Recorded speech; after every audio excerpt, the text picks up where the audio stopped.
Welcome back to Inside Events. We're episode 6. Here we're joined by Humdingers Events. So give yourself a little bit of an introduction. Hello, I'm Robert Hunningher. BEM, I guess. Yeah, BEM. I got an honour from the Queen. Ooh! That was very nice for my efforts during lockdown. And I am the managing director of Humdingers Catering. Amazing. And bakeries again. How did Humdingers Catering all get started? Like, what happened? I got really bored of kitchens and I just had enough. Yeah.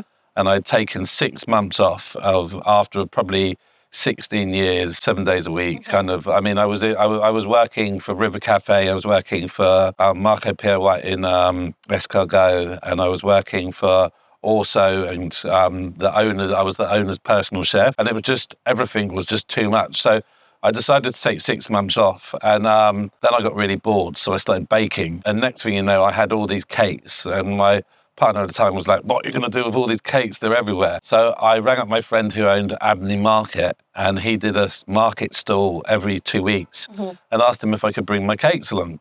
He said yes, so I brought them along, and we met loads of people, and everybody loved the cakes, and that kind of like started the wheels. And then from there, we got a pub kitchen in the Beaconsfield, where the landlord saw that we were doing quite well, so doubled the rent. So we left there and went to the Weaver's Arms and Newington Green roundabout. And that he said to me, "You can have the kitchen, 50 quid a week, but you need to do Sunday roasts on my regulars." I was like, okay, fine. So by the end of that, we were doing like 150 people a week on Sunday for Sunday roasts. It was packed. And when we handed our notice, and he cried, to be honest, he was like, "The most money I've ever made." But it was a really hard pub, so it was a real lesson learned. But from there, we moved to the Rosemary Works, where we had 1,000 square foot kitchen, and that was on a rolling contract because they were trying to knock down the building. Then from there, we moved to Hoxton Street.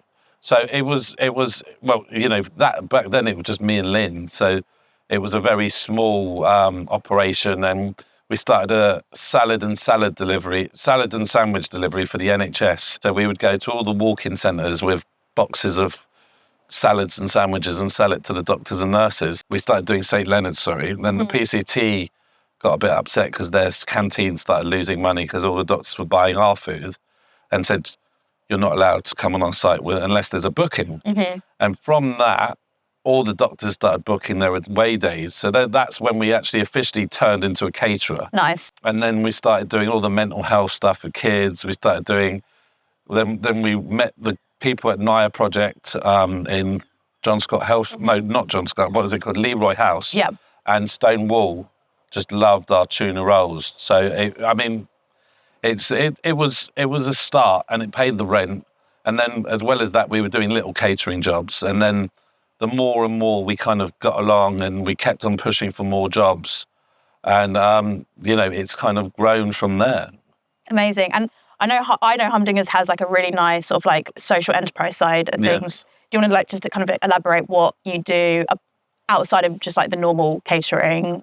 Well, we've got a chain of bakeries at the moment where we offer free soup or bread for anyone passing.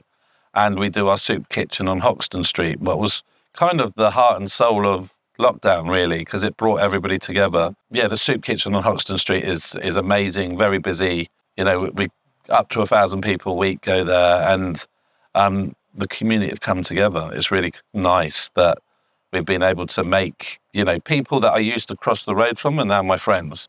Amazing. So it's quite funny. And there's a bouncer that comes that is kind of seen the hard life, but he used to let us into Camden Palace through the back door when we were little. So it's nice meeting all these people again that I kind of lost touch with. But it's really, we've got a team of fantastic chefs. Let's use them, as well as, the more catering we do, the more we can give back. The more money we make, the more we can give back. I mean, before lockdown, we had a lot more money, but then we gave about a quarter of my wealth away, and I've never been happier, to be honest. And since then, like, the business continues. We're trying to move because they're trying to make flats out of where we are. So, hopefully we'll be able to start something bigger and better then, and somewhere where it would be nice that families be able to sit down together and eat as a family. No phones, no interruptions, just family time, because there's not enough of that in London. Yeah. And was that always at the heart of Humdingers? Like when you set this up, you're like, I want to support the community, I want to help. Was that always? No, not at all. I would say the beginning was all about just wanting to be at NHS and a kind of charity work, a caterer, but then kind of big money going into the NHS. Lots of it was privatised. The buildings were bought by Interserve and owned by them, so that you had to kind of buy.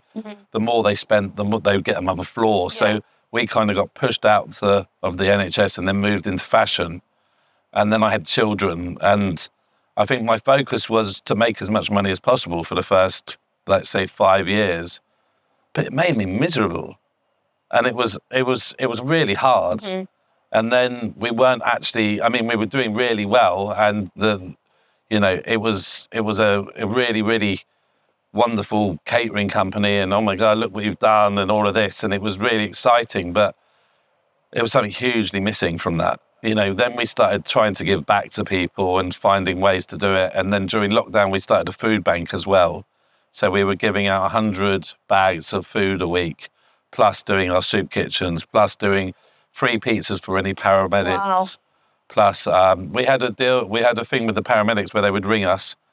We got a pickup here, we're going to fly past you, can we have 2 pizzas? No problem, there you go. So they would come past, not even get out, boom, there you go. And I'm still friends with a lot of them now. So we did a thing for them last week where we went and did a thing for the paramedics in the rest web as well, where we gave out, I think we gave out 200 litres of soup, was it? Wow, that's a lot of soup. A lot of soup, a lot of bread, a lot of sandwiches. So yeah, the beginning was make as much money as possible. We made some money, it made us miserable. So we had to do something different. And, it was kind of inspirational. The more we gave, the more kind of amazing it felt. And it's so much easier to do something good than do something bad. And, money's so hard. I mean, it makes it easier if you've got the money. So it was good that we made the money, but then to give it all away again was groundbreaking. But then I think we did a little too much during lockdown because we're still paying for it now. But, that's another excuse to use Humdingers. So. Yeah.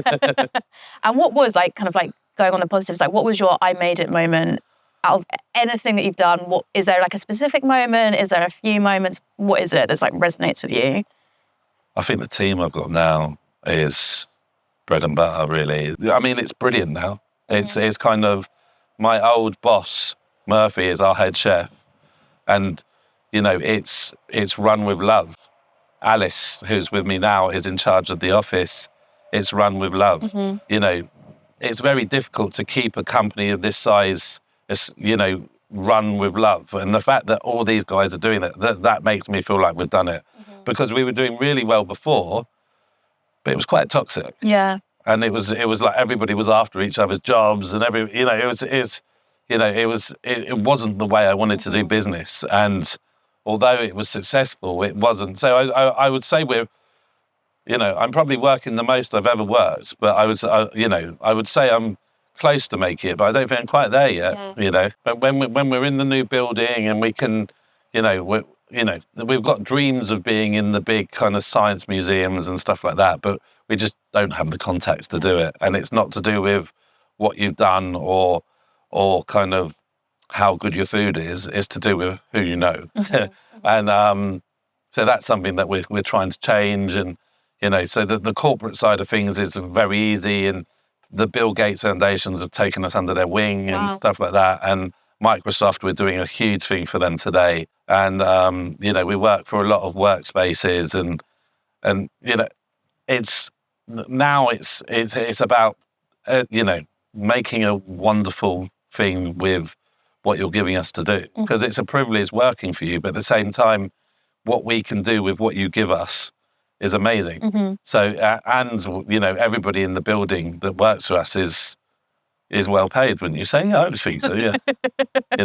I think so, saying payroll today, But yeah, no, it's a fair building. And, it's very hard when you work so much. I mean, when I was in charge of the kitchen, I think the food was on the same level as I'm now. And then I left the kitchen and gave it to Mick, who, rest in peace, he was an amazing chef. But towards the end, he was in a lot of pain. So I think we might have suffered a little bit there. The biggest loss I think we've had is Mikey Nichols leaving us. But he moved to Brighton, so it's kind of, he couldn't do the commute every day. But he'd been with us probably 15 years, on off. So that I still now, it brings a tear to my eye. I'm like, come back. I keep on texting him. Are you sure you can't come? Just come to London. Or can we open somewhere in Brighton? And I think it's like a really important point, because especially with hospitality, I think staffing is now quite a challenge. Can you give any advice to someone who's looking to scale their business, who's looking to grow their team as sort of like a independent small catering or street food business? I mean, we've got, how many people have we got that came off the street in our kitchen now? Yeah, Jose came and knocked on our door, said, I'm hungry and tired, come in, boom, I think you need to open the door and trust people, and with the right senior team in the kitchen, then they get taught how to do it. And I think, we have some people that weren't really caterers, and we've trained them to do that. But then we've got some people that are legends in the game, I feel. Yeah, no, I have to pinch myself sometimes. And, it's a 24-hour operation as well, because the pastry chefs come through the night now. Yeah. So, but yeah, no, and the baker works through the night as well. So it's all about just making love for everybody and being as nice as you can, because it's hard to be nice sometimes. Yeah. Especially when people don't want to work, and you find them sleeping down. But this is life. Yeah. And as a chef, handing over like your role to another chef, how was that? And like, what sort of, I guess, like advice you could give to someone else maybe doing that as well, like handing over sort of like the creative direction or the cooking? Don't let go completely, but encourage any ideas they have. I mean, but then I had so much to do, so it was just impossible to do it all. So I had to do something there. And don't criticize. If it's not right, fix it don't be nice. But yeah, no, I think it's very important to kind of encourage people, but at the same time be true. So if something's rubbish, it's rubbish. But from my experience of working in kitchens, it was quite blunt, but at the same time, reasonably kind at times. No, I think that's really important as well. And is there any advice that you would give, like your younger self who's just starting out this business, going on all these sort of like, I guess there's like been quite a lot of changes in the company. There's been like different directions. Is there any advice that you would give? Yeah, make a lot less. Small menus. Yeah. I mean, don't try and do it all. When I first started, I was, everything had to be made from scratch. Now we've got some really good partners who do our linings for us. Yeah. And what else do we buy? And I think that's about it, really. When I started at Abney Hall, my big bestseller was a flourless chocolate cake. It was a bit like the Nemesis from the River Cafe. Yeah. The Nemesis I thought was a bit rubbish because they cooked it in water, so it was like a mousse cake. Yeah. So I would whack it in at 200 for half an hour and it'd be like, boom, and it was fantastic. Yeah. So I called it the Humdinger. And if I'd got that in supermarkets and just concentrated on that, I'd probably be able, that's something that you can do with 3 people. Yeah. The more you try and do, the more people you need to do it with you and the more expensive it is. So, I would say I would find one amazing product and start with that, and then open, like, by the end of it, have 5 or 6 amazing products. Well, it's not really catering, but at the same time, there was a lot of waste, like the Poffertshire machines, the little Dutch. Yeah. Yeah. Yeah, I thought it was a great idea. They didn't sell. So, yeah, that was and of course I had to go to Holland and I bought a proper one and the most authentic drove one. back. And, my cousin had been looking for it for ages and it's still sitting in my dad's basement. Oh, no. And was that like, was that decision based on like, there was like a trend? Because like, obviously like Instagram. I was trying to make trends. I think that was it. I was trying to make trends. I was, I wanted to, there was I would say there was a time where I was really trying to be on the map for being a great chef. Mm-hmm. And then I thought I would rather be behind the camera than in front of it, if that makes sense. Yeah. Because I didn't, like, people would say, oh, you need to come and do a cooking show and all of this. And you know what I mean? When I was in River Cafe, Jamie Oliver was there. Oh, really? And so was Pete. And I could have probably gone along with them, but I didn't really want to. I wanted to do my own thing. Mm-hmm. And doing your own thing when we first moved into Hoxton Street, we painted it all blue and khaki coloured chairs and stuff. It was terrible. But you learn as you go along. So, don't worry about losing money. Just carry on making it. Yeah. No, that's a really important thing. That's what I'd say, probably. Don't worry about losing money. Yeah. And buy a good oven. So don't almost like those investments are worth it rather than just kind of be like, I just need an oven. Actually think long term, how long is this oven going to serve me? Well, there's a story from my first oven. Go on. The Gunner's Fish Bar on Blackstock Road. Yes. He had this amazing convection oven in there, and it took me 6 months to buy it off him, and eventually he sold it to me for 100 quid. And that was probably the first 5 years of Humdingers was all in that oven. Really? And how long had they been using it before that? I think it was in his brother's shop for 6 months, and then it was sitting in his shop so it was a lovely oven. It did a lot of chocolate cakes, a lot of quiches, a lot of lemon tarts, and it had a grill action on it as well, so you could kind of make it nice. At the beginning, this was it. At the beginning, I was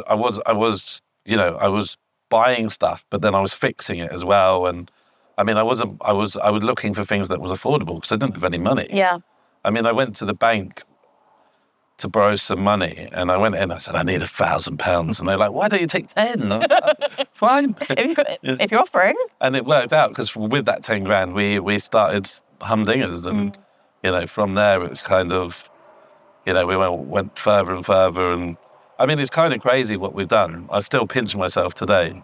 I guess all of us want to be like Rhubarb. Mm-hmm. But, Rhubarb's a huge company now. And I think last time I looked at their turnover, it was like 16 million. Yes, it's a lot. Yeah, so, I used to work next door to them. Oh, really? Quite funny, in Dish. Yeah. So, and then Dish has been sold a few times, so it's all different owners. So I think apart from Rhubarb, I don't really know any caterers that's been like running as long as us. No. Except for there are Sands, but that's just the cheapest of cheap. And they're really nice people, and they make loads of money. Mm-hmm. But it's the £5 lunch deal, and it's all been made the day before. Yeah. And we just don't do that. Mm-hmm. All of our chefs come in at stupid o'clock, and everything's made on the day for your lunch that day. Mm-hmm. So, for restaurants, I think Hawksmoor's pretty good as well. Yeah, it's quite good. I've been there a few times. Yeah, me too. Yeah. I'm a regular. Yeah, no, I rock in there with my sandals and shorts. What do you mean? And they put up platinum big cards. It's just kind of like, I know the owner, and then we work with a drinks company called Coast. Yes, that rings a bell. Yeah, so we've invested a little bit into. Oh. So we've got a soda water, a tonic water, and a maple soda. Nice. So we're hoping to bring out a Seville orange as well. Very, very nice. That's kind of where I've kind of met those kind of guys, and it's. You seem quite connected to the hospitality industry. Do you think that's essential if you're starting out your business, to get advice, to kind of see what your competitors are doing? They don't really give you advice. That's the thing. They cannot.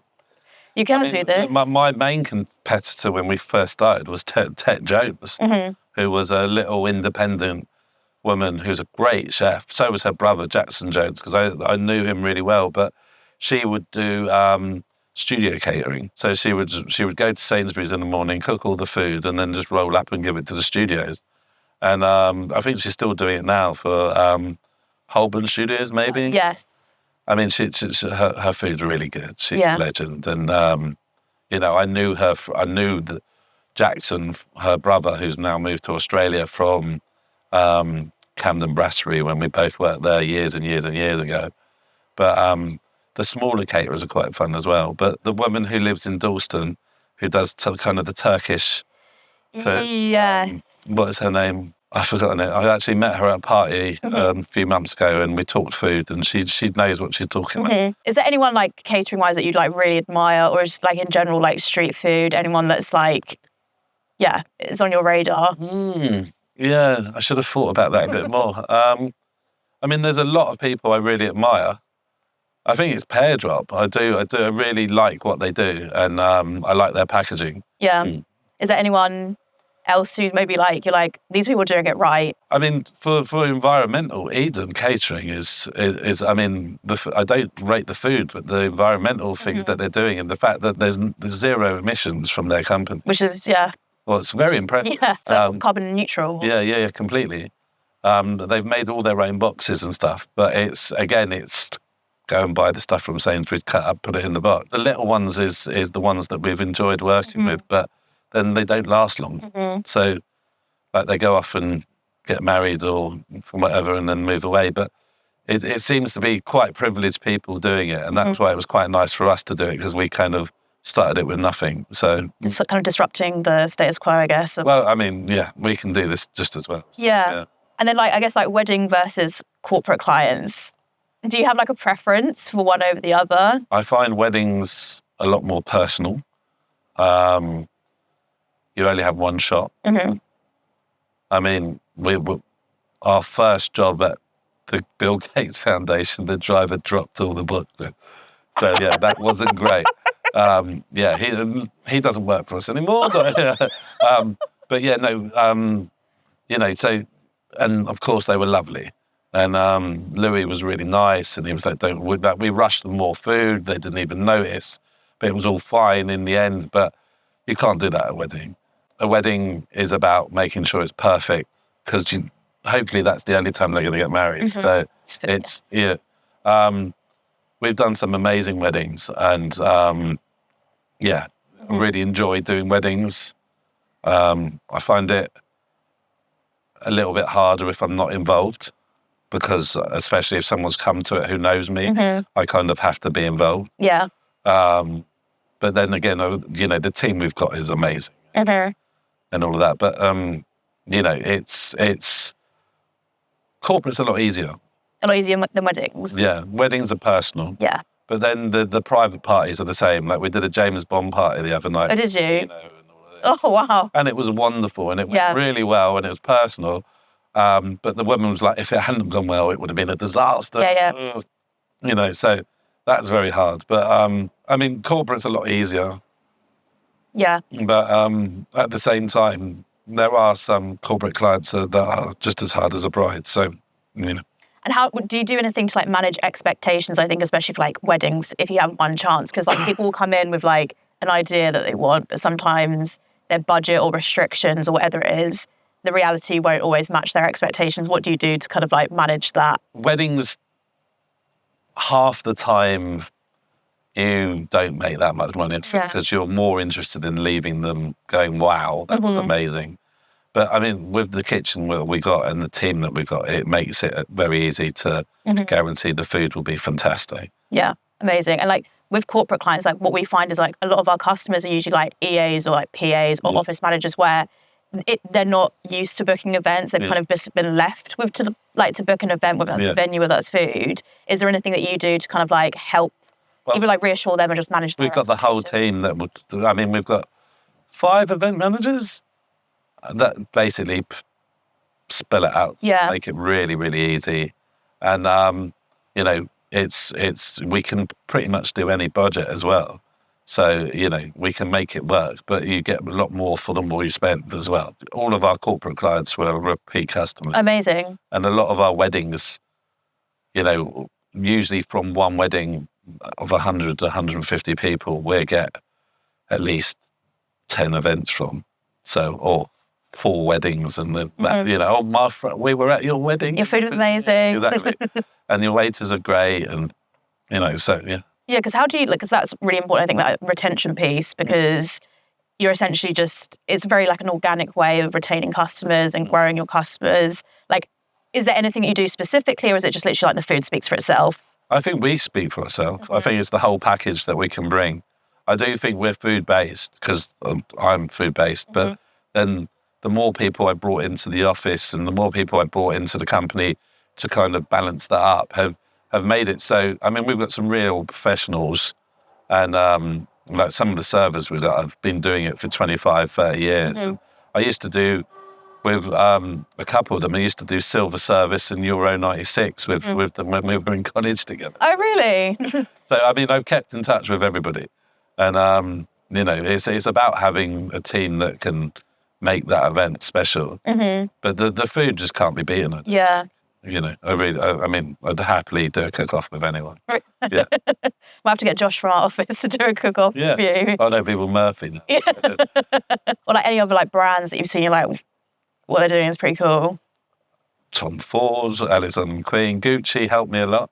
Like the designer brands. Well, no, because we cook for them. Oh, okay, nice. Yeah, so not so much Tom Ford anymore, but that's just because he never paid. So I was no.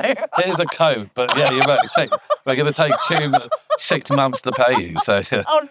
Yeah, so that was awful. But we did quite a few sales campaigns for him. But we do Gucci regular. We do who else do we do regularly? The Burberry, all the main fashion groups. And then Alexander McQueen, we cook for on occasion now, but their budget's so small, so we try not to. But then I've got a lot of friends there. So like in the 90s when I was cooking for them, because it was then £12 a head was fine, and we'd do all their sales campaigns and stuff like that. We would party together as well. So, I would be going out with them. Alexander McQueen. No, not Alexander. But like the house. So there's Stephanie, there's, I've got friends there. Yeah. We're still friends now. And like even Freddie, who but they used to give me lots of presents, and so I'd have like big gold chains, and stuff like that. And, it was a lot of fun. And now I've got a bag of stuff from Alexander McQueen. Oh, really? Yeah.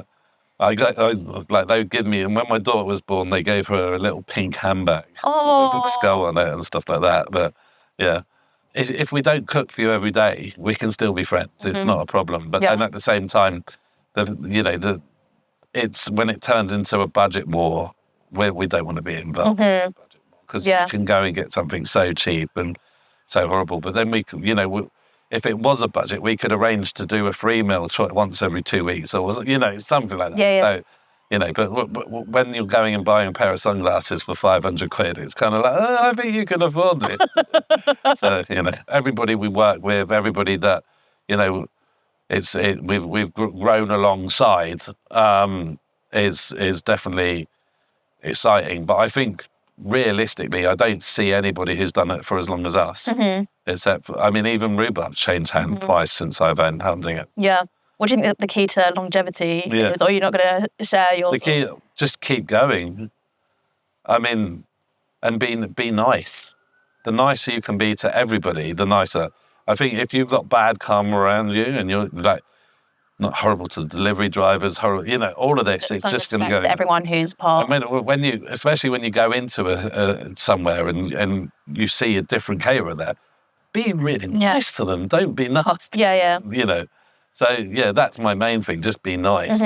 And it took me a few years to figure that one out. But I think it's the more we can push and the more money we make, the more money we can put back into the communities around us as well. And I think that's changed my life completely and made me a much more independent and kind of happy person, like, to kind of be reasonably well off, but then a bit miserable. So yeah, definitely. So like, what are the change in like trends, expectations of customer? Like, have you seen changes in? Oh yeah, if you go back to the beginning, if you pulled out street food, then people would laugh at you. You said gooey macaroni cheese out of a can, and people were like, "Wow, we love it." And it just doesn't, that doesn't make sense. And then, like, we're into fine dining canapes, but now the latest thing is caviar on pizza. I don't get it. I really don't. I don't get it either.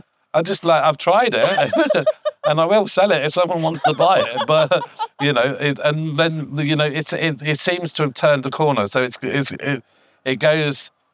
It starts. I mean, the first canapes I was doing would have 14, 16 items on, and the chef's doing it with me. Come on, please make this easier. We can't do 5,000. And then we simplify and we make the nice canapes and we go there. But now it's 2 cornichons and a piece of cheese, or cheese and pineapples back in. I know. I couldn't believe that.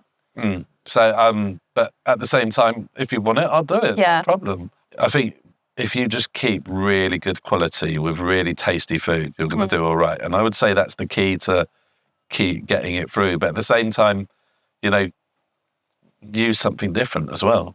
I mean, we've tried everything. Yeah. So it seems like there's like trends in food, but like keeping like good quality ingredients, the core to it, and that's timeless essentially. Well, I think the only way you can do that as well is go and get it yourself. This morning, I mean, I can show you on my phone. I probably can't, but yeah, I was English tomatoes from Kent at the moment, fantastic. But then the plum tomatoes I got were from France because they were a bit. Yeah. I mean, it's hands-on, knowing the people in the markets. I mean, it's years of relationships and making friends with people. And Tony, our fish man in Billingsgate, he knows what we want and he gets us the best stuff. Yeah. The people in the fruit and veg market, they know that all I want is the best stuff. And, it's more important to, I can't expect my chefs to bake amazing food without amazing ingredients. Yeah. The restaurants that inspire are Brawn, and